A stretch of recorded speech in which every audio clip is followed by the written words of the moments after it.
What's going on, gang? It's been a while since we've had one of these sit-down conversational type videos, and I'm looking forward to this one. In this video, I really wanted to just cover how do you keep progressing when you've already made a ton of progress? How do you keep progressing when on the outside, things look like you're covering all of your bases, you're doing good, right? And it all comes back to only you know. It sounds pretty obvious, but a great example is I heard from Alex Hormozy. If you're leaving a restaurant, you're on your way out, you go to throw something away, whether it's like a receipt or like that little, straw trash, whatever, you go to throw it out. No one's paying attention. Everyone's busy eating, conversating. Waitresses are busy. The manager's busy. The hostess is seating someone, right? Everyone's in their own little world. If you miss the trash can, no one will know. You can walk out, whatever. But it'll be on your conscience that you missed the trash can. Only you will know, right? So keep that in mind. No one else really knows or even notices, but you know. And it's the right thing to do in your head to go pick up that trash, do it the right way, all right? Now, this pertains to an example that I experienced recently where about 2 weeks ago, I was in Hawaii on a 2-week trip. I was there for 14 days. I was visiting my girlfriend. We're doing distance right now, and it was great seeing her. Hit the beaches, ate some good food, went to some cool sushi spots, still worked out, whatever. I enjoyed myself on this trip, right? And on paper, I didn't miss any workouts. I actually set some new PRs. I set a power clean PR. I set a Zercher clean PR as well. I didn't fucking get fat or gain 10 pounds, and getting tanner made me look more toned. I did all my work. Everything that I had to do, work was cruising, right? So on paper, it's like a mission accomplished. I went to Hawaii, stayed on top of my health and fitness, and on top of my work. Like, what else could you ask for? But deep down, I knew that I was leaving a bit on the table. I knew that I wasn't dedicating time every single day to read scripture, to read my book. I knew I wasn't dedicating time every day to chip away and work on my business and put time into making modules to teach my fitness clients and put everything that I need to be doing there, right? Because if I were in my normal environment, this would all just be like non-negotiable, like I'm on my routine, but I got displaced from my normal environment, the time zone difference, whatever. And so I went into this mode of like, let me just get done everything that like needs to get done. So like my work, my job, and the business stuff was kind of just like extra. I worked on it a little bit, but not that much. I read like a little bit, but not as much as I should be.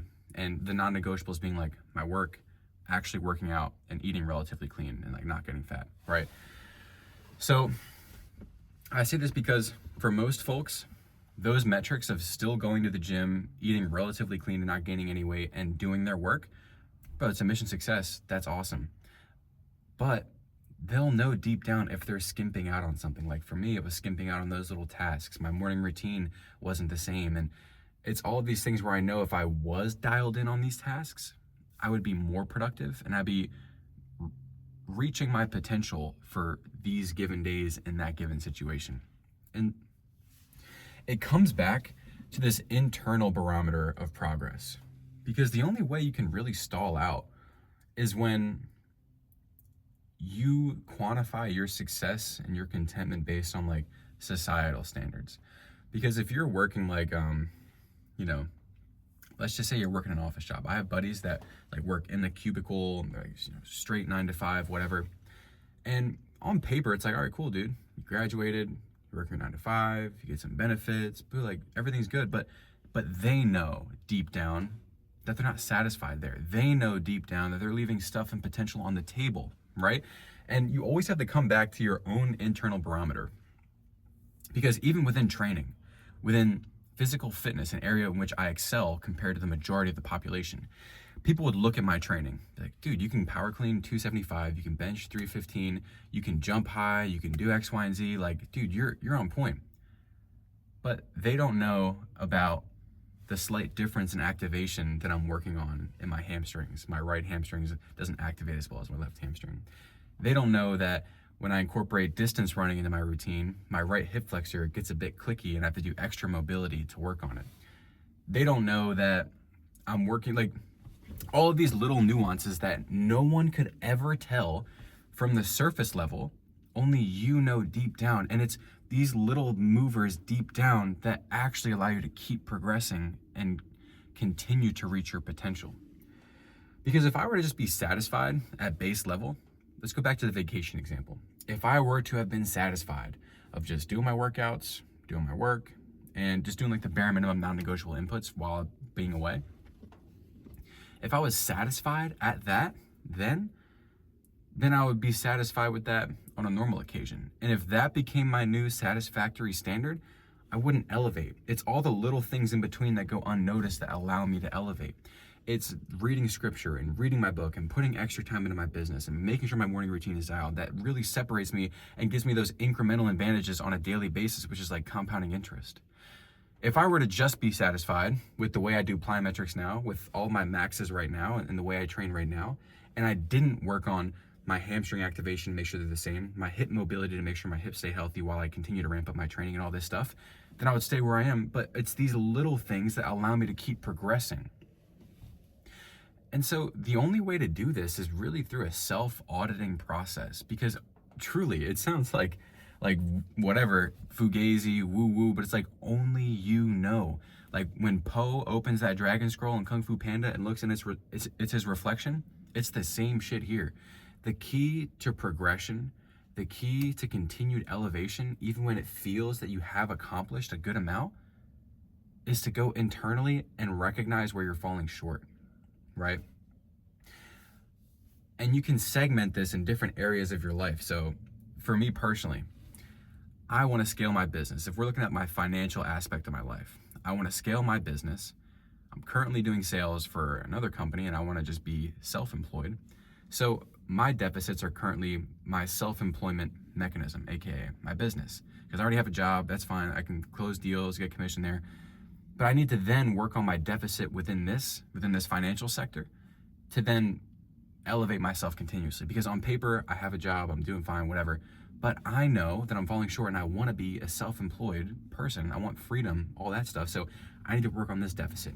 Within my training, a great example is, again, just my hamstrings, because I had like a hamstring tear in my right hamstring, and then because I was overcompensating with my left, I had like a strain there. Just, this is all like historical stuff. It's not terrible now, but like within my training, to keep progressing and to improve my sprint performance, improve my power cleans, and a lot of like just my athletic lifts, I need to make sure my hamstrings are bulletproof.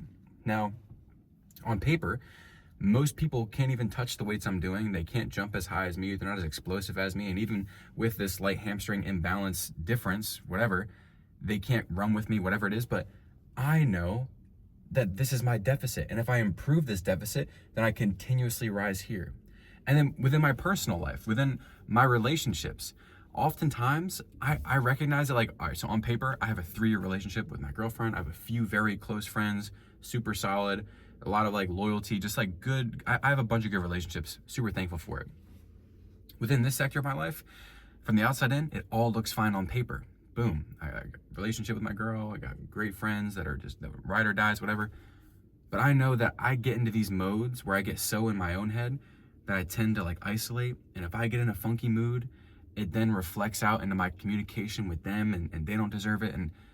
And that's an area I know I have a deficit in. So in order to improve my relationships, on paper, people would say, dude, you're doing fine. But I know in order to truly drive improvement, I have to improve on this deficit here.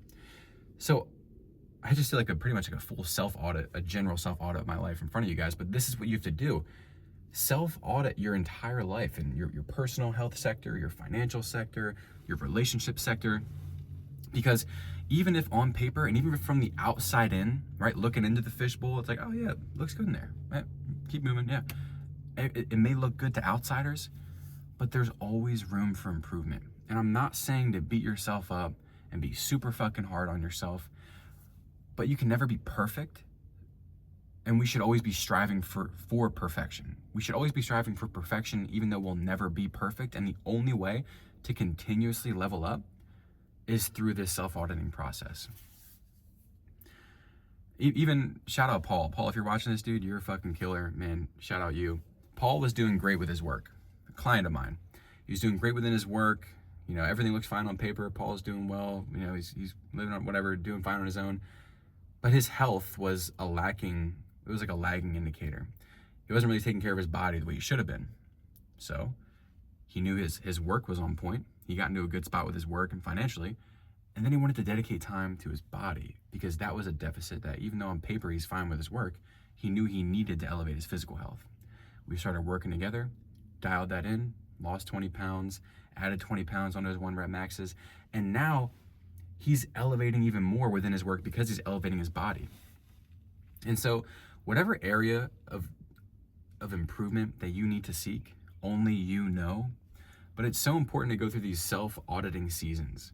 And it's so important to hold yourself to that higher standard because no one else will hold you to that standard. No one else is going to do that for you, right? People are always going to be easier on you. They're always going to be like, dude, you can chill out. But to be the best version of yourself, to be the most capable version of yourself for those around you, for those that you love, you always have to be conducting these self-audits because only you know. And it was in doing these self-audits that I was able to make the improvements I've made physically, especially through my knee surgery. Through my knee surgery, I had a bunch of imbalances, a bunch of muscular deficits, and I had to continuously audit myself.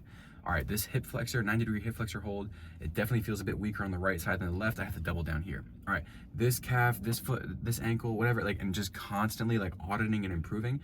And that's actually how I ended up just recovering the way I did in such a great fashion. But I still use that principle to this day. I'll be doing some bench and my shoulder feels tight. All right, I gotta improve here. And so it's constantly keeping like a radar on yourself, on everything going on, so that you can continuously improve in each area. I hope you guys are able to learn something from this, because if you can get really good at this self-auditing that from the outside in people won't see, but only you know, that's how you can drive improvements in areas that most people won't see. It's the improvements that go unnoticed that have the most effect. It's the improvements that go unnoticed that have the most effect, because it's maybe not the improvement itself, but it's what comes after it, right? For example, my hamstrings. Me getting really efficient at a minute-long glute hamstring, a glute bridge iso hold, right? And having it be the same on both sides. Me getting really efficient at that and getting my hamstring activation equal, no one's gonna fucking notice that. Yeah, Jay, show us your glute bridge. No, but it's what it allows me to do. Increase my sprint times, protect my hamstrings, reduce risk of injury.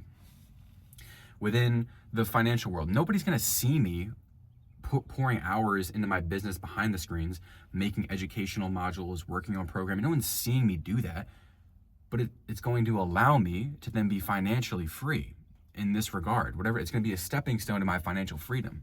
Within my relationships, no one's gonna see me doing meditation, doing internal work to become a better person, become more like emotionally present and intact, but it's going to allow me to continuously elevate all my relationships. And it's the elevation that gets noticed, but not the initial improvement that gets noticed. And so you have to be fine and fall in love with doing the work that people don't notice because of what it will allow you to do by consequence of that. I encourage you all to do a self-audit of yourself tonight within your personal realm, your financial sector, as well as your relationships too. And if you continuously do this quarterly, some like financial shit, like every quarter, every couple months, whatever it is, and you can measure your improvements there, especially reflecting on how you audited yourself before, some time has gone by.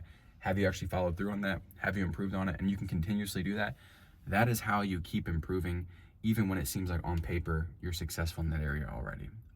Constant improvement, Kaizen, 1% better every day. Shout out the Japanese. But yeah, that's all I got for y'all, boys. Leave a comment, leave a like if you found this helpful. I appreciate you guys for watching. Peace.